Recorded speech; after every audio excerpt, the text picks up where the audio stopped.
मैंने सब्र से खुदावंद पर आस रखी। उसने मेरी तरफ मायल होकर मेरी फरियाद सुनी। उसने मुझे हौलनाक गड्ढे और दलदल की कीचड़ में से निकाला।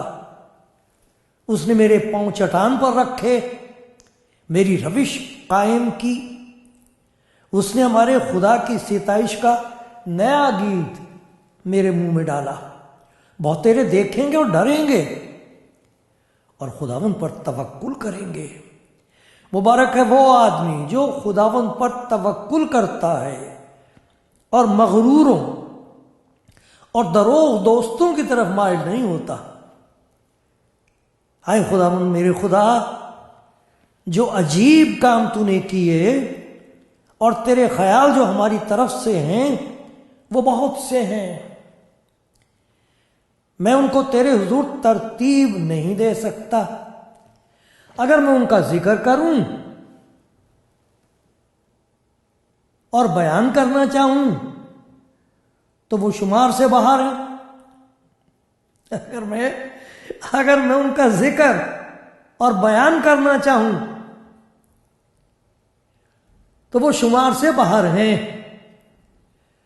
कुर्बानी और नजर को तूने पसंद नहीं किया। तूने मेरे कान खोल दिए। सोख्तनी कुर्बानी और खता की कुर्बानी तूने तलब नहीं की। तब मैंने कहा, देख मैं आया हूं। किताब के तूमार में मेरी बाबत लिखा है। आए मेरे खुदा, मेरी खुशी तेरी मर्जी पूरी करने में है, बल्कि तेरी शरीयत मेरे दिल में है। मैंने बड़े मजमे में सदाकत की बशारत दी है। देख मैं अपना मुंह बंद नहीं करूंगा। हाय खुदावंद, तू जानता है मैंने तेरी सदाकत अपने दिल में छिपा नहीं रखी। मैंने तेरी वफादारी और नजात का इजहार किया है। मैंने तेरी शफकत और सच्चाई बड़े मजमे से नहीं छिपाई। आए खुदावंद, तू मुझ पर रहम करने में दरेर ना कर। तेरी शफकत और सच्चाई बराबर मेरी हिफाजत करें, क्योंकि बेशुमार बुराइयों ने मुझे घेर लिया है। मेरी बदी ने मुझे आ पकड़ा है, ऐसा कि मैं आंख नहीं उठा सकता। वो मेरे सर के बालों से भी ज्यादा है। सो मेरा जी छूट गया, मेरा जी छूट गया। आए खुदावंद, मेहरबानी करके मुझे छुड़ा। आए खुदावंद, मेरी मदद के लिए जल्दी कर। आप सब जो कलाम जिंदगी प्रोग्राम देख रहे हैं, आप सबको मेरा प्यार भरा सलाम कबूल हो। खुदा के हुजूर दुआ है कि मेरी ज़बान से जो बातें निकले हों वो पुरफजल हों, उसमें खुदा का फजल हो मेरे मुंह की बातों में, और उससे सुनने वालों पर फजल हो, मदद हो, ताकत मिले, खुशी हासिल हो। मैं तो नहीं कर सकता। खुदावंद के काम बड़े और अजीब हैं। वो जिसे चाहे, जब चाहे, जहां चाहे, जिसके लिए चाहे इस्तेमाल कर सकता है। यही मेरा तवक्कुल है, यही मेरी दुआ है, यही मेरी उम्मीद है। और मैं खुदा के ज़रूर शुक्रगुज़ार हूँ आप में से एक एक के लिए जो इस कलाम को सुनते हैं, इस वक्त सुन रहे हैं। और मैं मोहताज हूँ इस बात का कि आप मेरे लिए दुआ करने से रुक ना जाएं। खुदा आपको बरकत दे और आज के कलाम से आपको ताकत हासिल हो। आमीन।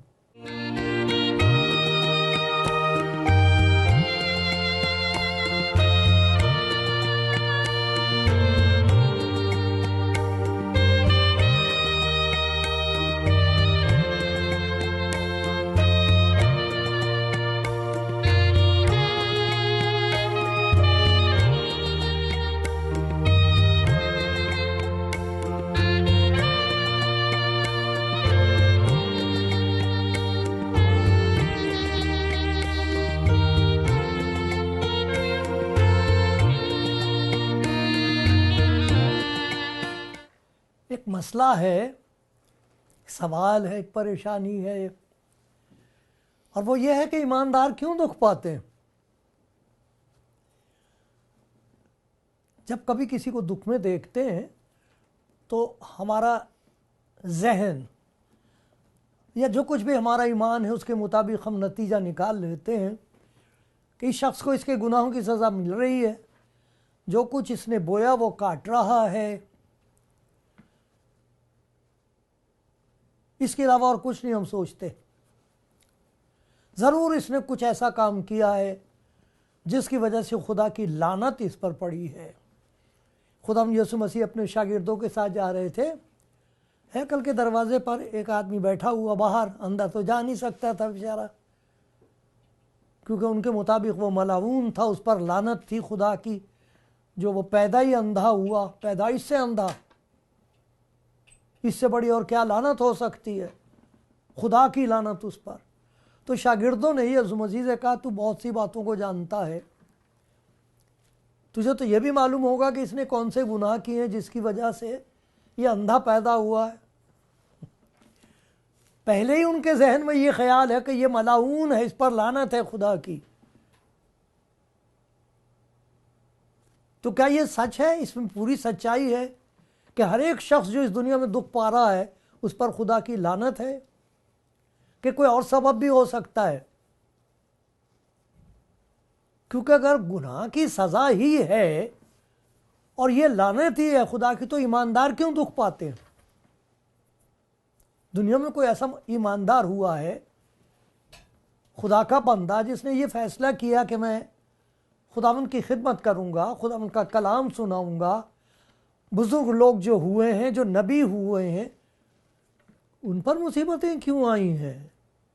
उन पर लानत थी खुदा की, कि कोई और सबब भी हो सकता है। तो आज देखेंगे कि क्या सबब हो सकता है कि ईमानदार भी दुख पाते हैं, सब लोग दुख पाते हैं।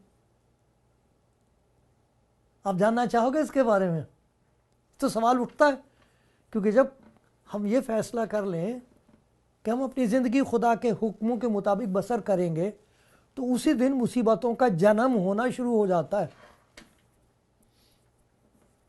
एक मुसीबत दूसरी मुसीबत को जन्म देती है, और फिर एक ऐसा वक्त आ जाता है, जैसे हमने पढ़ा था 40वें ज़बूर में, कि खुदावंद का बंदा कहता है, अब बताइए, ये वो खुदा का बंदा है जो कह रहा है मैंने सब्र से खुदावंद पर आस रखी। एक जगह लिखा उसने खुदावंद पर तवक्कुल किया, एक जगह लिखा उसे खुदावंद का तजुर्बा हासिल हुआ है। और फिर ये कैसे कह रहा है, मैंने तेरी सदाकत अपने दिल में छिपा नहीं रखी, मैंने तेरी वफादारी और नजात का इजहार किया, मैंने तेरी शफकत और सच्चाई बड़े मजमे से नहीं छिपाई। ये सब कुछ मैं करता आया हूँ, और फिर मेरे साथ ये मुसीबत क्यों? बेशुमार बुराइयों ने मुझे घेर लिया। ये 40वें ज़बूर की 12वीं आयत, मेरी बदी ने मुझे आ पकड़ा है, ऐसा कि मैं आंख नहीं उठा सकता, वो मेरे सर के बालों से भी ज़्यादा है, सो मेरा जी छूट गया। जब ईमानदार दुख पाता है तो कई दफ़ा ऐसा होता है उसका जी छूट जाता है, नाउम्मीद हो जाता है, और वो परेशान होकर खुदा के साथ सवाल पैदा करता है, खुदा के हुजूर ऐसा क्यों है, मेरे साथ ये क्यों हो रहा है? खुदा की वफादारी पर शक पैदा हो जाता है कई दफ़ा, खुदावंद तूने मुझे क्यों छोड़ दिया? तो बहुत सी ऐसी वजूहात हो सकती हैं जिसकी वजह से ईमानदार की जिंदगी में दुख आते हैं। ईमानदारों की बात कर रहा हूं मैं, वो जो खुदा के पीछे चलने का फैसला करते हैं, उनकी जिंदगी में दुख की क्या ज़रूरत है, क्या वजह है? तो मैं चंद एक बातों का जिक्र करूंगा, और आप मेरे साथ साथ खुदा के कलाम में उन चीज़ों को देखते जाइए, ताकि जो कुछ मैं अर्ज़ करूंगा, आपकी नज़र करूंगा, आप देख सकोगे कलाम उस बात की तस्दीक करता है। खुदा साबित करता है कलाम में कि हाँ ये ऐसा ही है। मैं अपनी तरफ से नहीं कहूँगा कुछ, खुदा ना करे कि ऐसा हो, लेकिन जैसा लिखा है वही आपके सामने मैं पढ़ के सुनाता हूँ। उसके बाद खुदा आपको तौफीक दे, आप खुद पहचान लोगे, खुदा का पाक रूह आपकी मदद करेगा, क्योंकि ये सारी तहरीक उसके रूह की मदद से है। जो लिखने वाले हैं, जिन्होंने खुदा का कलाम लिखा है, ये खुदा के पाक रूह की मदद से लिखा गया, उसकी तहरीक से। जैसा उसने कहा वैसा उन्होंने लिख दिया। वही आपको बता सकता है, वही आपके दिल से कलाम करेगा। काश के मेरी बात जो खुदा के हुक्म के मुताबिक है, खुदा की मर्जी और मोहब्बत की वजह से आपके दिल तक पहुंच जाए। आमीन। और खुदा करे मैं कभी इन बातों को ना भूलूं। देखो, जो पहली वजह हो सकती है वो ईमानदार की अपनी नाफरमानी होती है। खुदा का पाक रूह बताएगा ये कह दे, और वो डर जाएगा।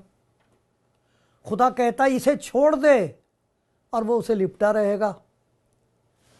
जब कोई ईमानदार जानते हुए भी खुदा का हुक्म मानने से इनकार करता है, तो उसके नताइज बहुत ही हौलनाक होते। तो वहां यह लिहाज नहीं होता कि ये ईमानदार है कि बेईमान है। नाफरमानी का नतीजा बहुत ही खतरनाक है।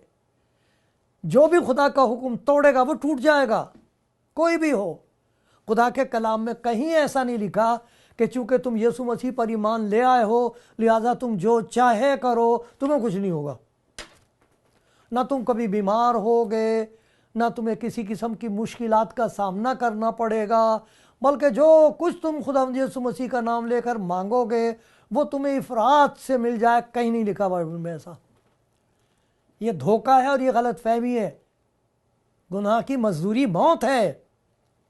गुनाह जब बढ़ चुका तो मौत पैदा करता, चाहे वो किसी के दिल में क्यों ना हो।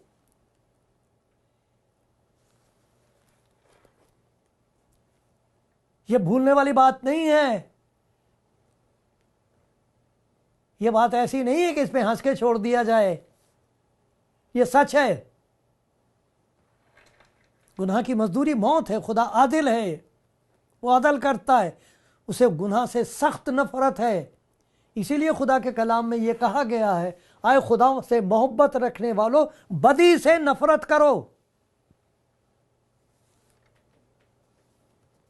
क्योंकि उसका नतीजा बहुत खौफनाक है। एक ऐसी राह भी है जो इंसान को सीधी मालूम होती है, मगर उसकी इंतहा में मौत की राहें हैं।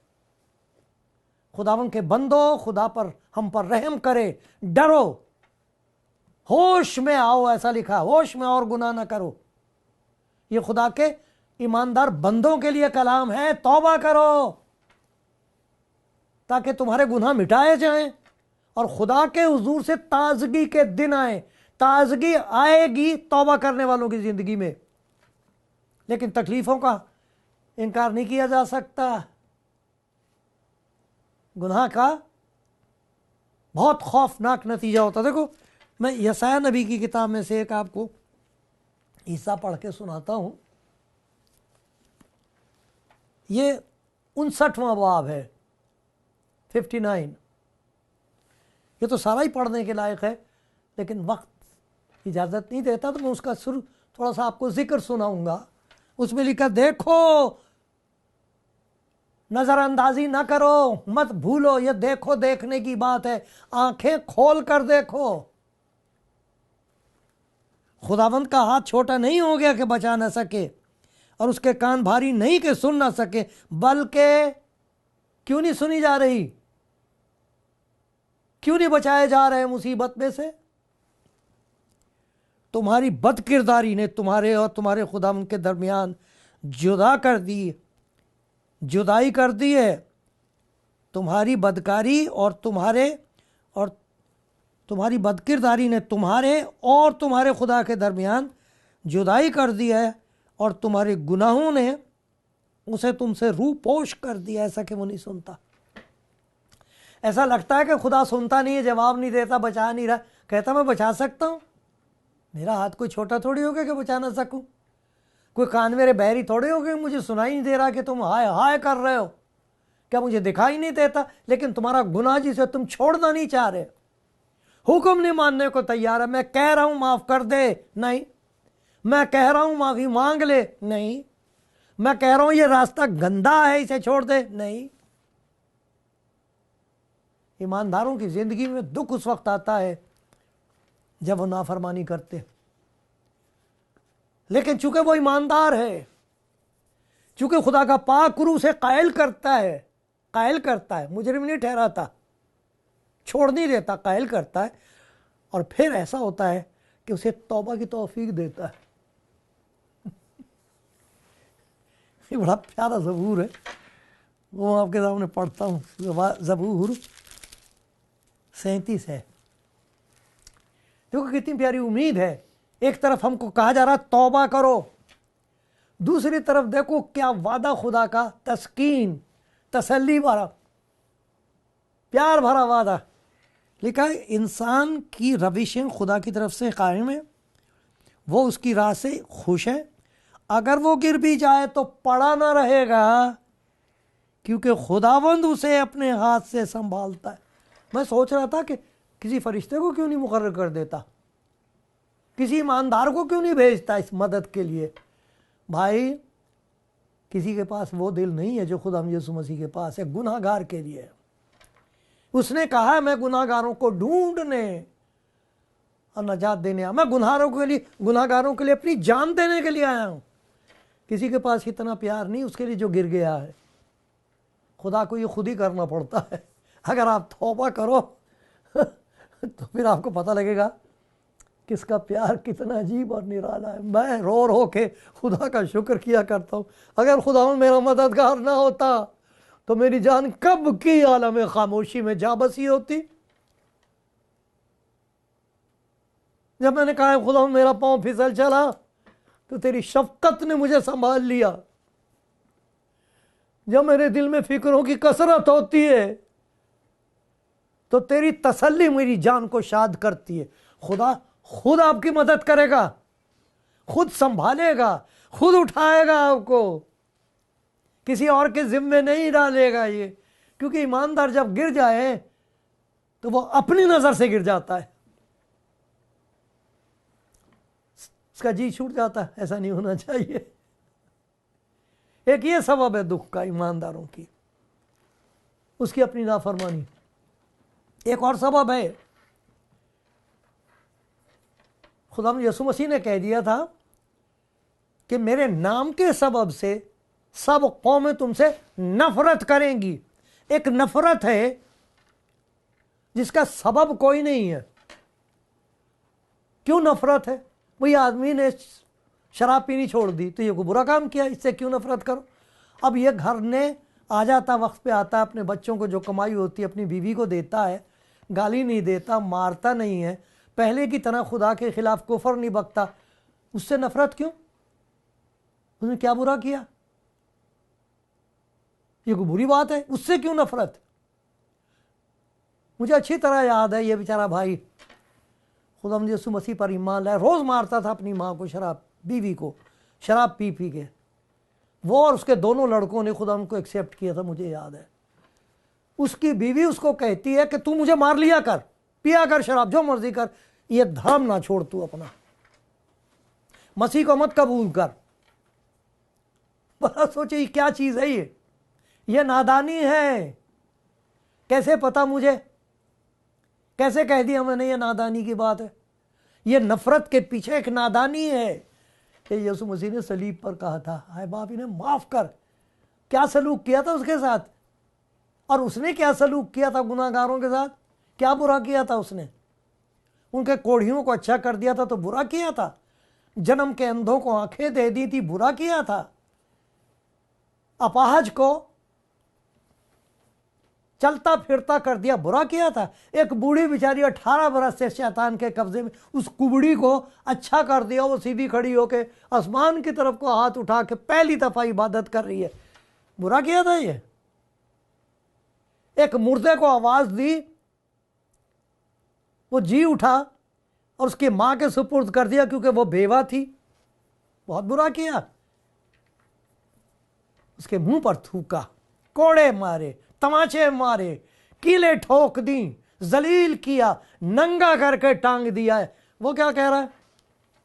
आए बाप इन्हें माफ कर, ये जानते नहीं कि क्या करते हैं, ये नादान है, इन्हें मालूम ही नहीं है क्या कर रहे हैं अपने खिलाफ, इन्हें मालूम ही नहीं, इन्हें पहचान ही नहीं रही नेकी और बदी की। ये सबब है, नादानी लोग जानते नहीं, उनको मालूम भी नहीं है कि आपके खिलाफ वो क्यों बक रहे हैं, क्यों पत्थर उठा रहे हैं, उनको मालूम भी नहीं है। ये भी नहीं पता है कि इसने किया क्या है, लेकिन चूंकि शोर मच रहा है, सब मारो। आपने देखा ऐसे? उनकी नादानी के सबब से एक नफरत है, नेकी से नफरत है इंसान के दिल में। क्यों? इसे नादानी कहा गया खुदा के कलाम में। लेकिन अगर किसी को खुदा की पहचान हो जाए तो फिर उसका रास्ता तब्दील हो जाता है। दूसरा सबब यह है, खुदा के कलाम में बताया गया है कि जहां नादानी के सबब से है, ईमानदार की नाफरमानी के सबब से है, लोगों की नादानी के सबब से है, और दूसरा एक और सबब होता है, वो ये है कि खुदा दुखों और मुसीबतों का इस्तेमाल करता है और उनकी ज़िंदगी में एक नयापन पैदा करता है, ईमानदारों की ज़िंदगी में, जो पहले नहीं था। पहले जहाँ तक वो आ गए हैं उनसे और आगे ले जाना मांगता, जैसे किसी ने सितारों से आगे, जहाँ और भी हैं, और भी तो बरकतें हैं।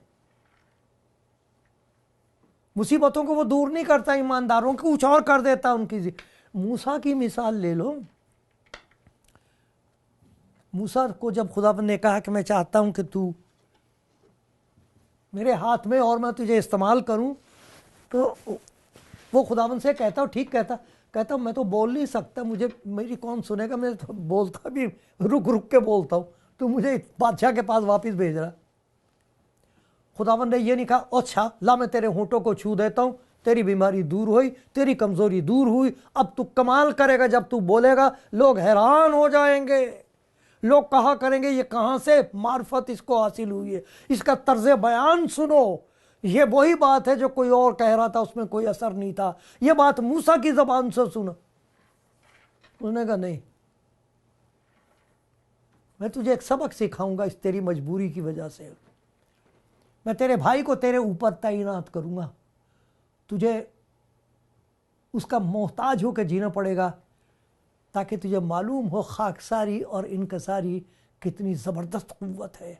शिफा नहीं दी उसे। खुदा का बंदा पौलुस वो कहता है कि एक कांटा चुभो दिया गया है खुदावंद मेरे अंदर, एक कांटा चुभोया गया है, और मेरी समझ में नहीं आता क्या करूँ। ये दूसरा करंथियों 12वां बाब है, मैं आपको पढ़ के सुनाता हूँ जल्दी से। दूसरा करंथियों 12वां बाब है, और देखो इसमें क्या मकसद है, क्यों ऐसा वो हो रहा है कि खुदा दुख और मुसीबतों को इस्तेमाल करता है। कहता है मेरे फूल जाने के खतरे से, कहीं मैं फूल ना जाऊं, मगरूर ना हो जाऊं, उससे पहले उसे ये नसीब हुआ है कि कहता 14 बरस हुए, यकायक तीसरे आसमान तक उठा ले गया। खुदा के हुजूर से तीसरे आसमान तक पहुंचने की जसारत नसीब हुई, अब वहां तक उसकी रसाई हुई, खुद तीसरे आसमान तक जब पहुंचा। लेकिन अब ये कह रहा ताकि उसका दिमाग खराब ना हो जाए, शैतान का कासिद मेरे मुक्के मारे और मैं फूल ना जाऊं। कहता मेरे अंदर कांटा चुभो दिया गया है, शैतान का कासिद। इसके बारे में मैंने 3 बार खुदावंद से इल्तमास किया यह मुझसे दूर हो जाए, मगर उसने कहा मेरा फजल तेरे लिए काफ़ी है, मेरी कुदरत कमज़ोरी में पूरी होती है, बस मैं बड़ी खुशी से अपनी कमज़ोरी पर फ़ख्र करूँगा ताकि मसीह की कुदरत मुझ पर छाए रहे। इसलिए मैं मसीह की खातिर कमज़ोरी में, बेइज्जती में, एहतियाज में, सताए जाने में, तंगी में खुश हूँ, क्योंकि जब मैं कमज़ोर होता हूँ उसी वक्त ज़ोरावर होता हूँ। कितनी ज़बरदस्त तब्दीली आई इसके अंदर दुखों की वजह से। इसीलिए वो खुद कहता है, देखिए एक जगह लिखा हुआ है करंथियों में, इसी करंथियों में वो कहता है कि ज़रूर है कि हम बहुत सी मुसीबतें सहकर खुदा की बादशाहत में दाखिल हों। क्यों? मुसीबतों का शैतान इस्तेमाल करता, हमको बर्बाद करता है। खुदा उन्हीं मुसीबतों को लेकर हमारी ज़िंदगी को और ज़्यादा खूबसूरत बनाता है और बरकत का बायस बनाता है। कागज़ को, लकड़ी को आग में डाल दो, राख हो जाएगी। चांदी को आग में डाल दिया जाता तो उसकी गंदगी दूर हो जाती है। सोने को डाल दिया जाए तो उसकी कीमत बढ़ जाती है। बिल्कुल इसी तरीके से ईमानदारों की ज़िंदगी में जब दुख आते खुदा की इजाज़त से, तो उनकी ज़िंदगी में पाकीज़गी पैदा होती है।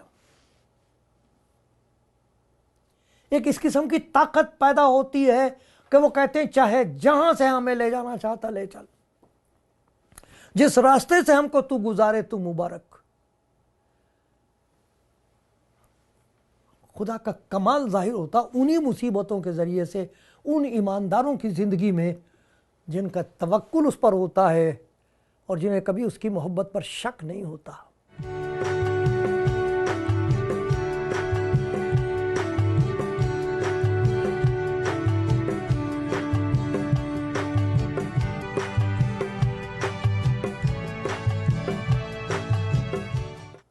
खुदावन के प्यारो, आप सबके लिए खुदावन का शुक्रगुजार हूँ, आपकी दुआ का मोहताज हूँ।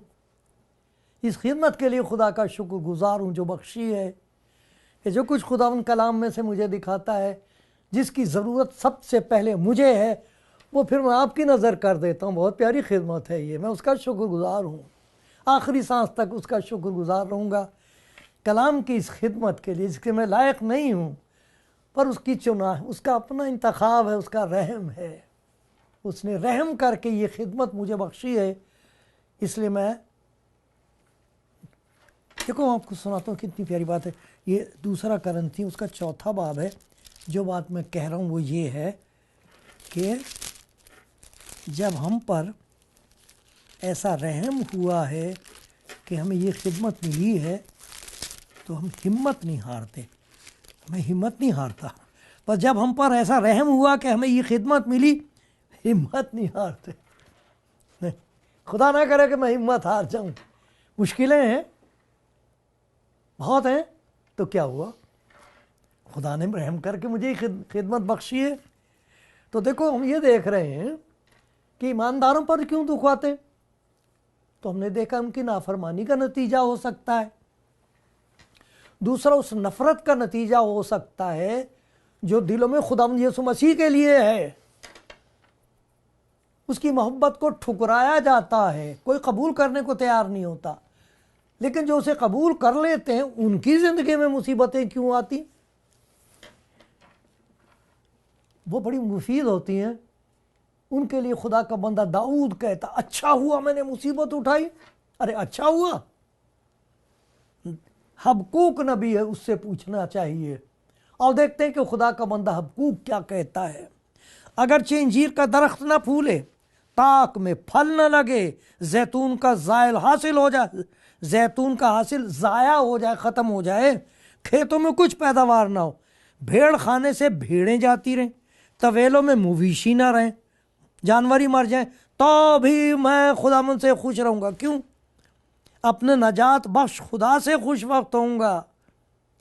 खुदावंद खुदा मेरी तवानाई है, वो मेरे पांव हिरनी कैसे बना देता है, मुझे ऊंची जगहों में चलाता है।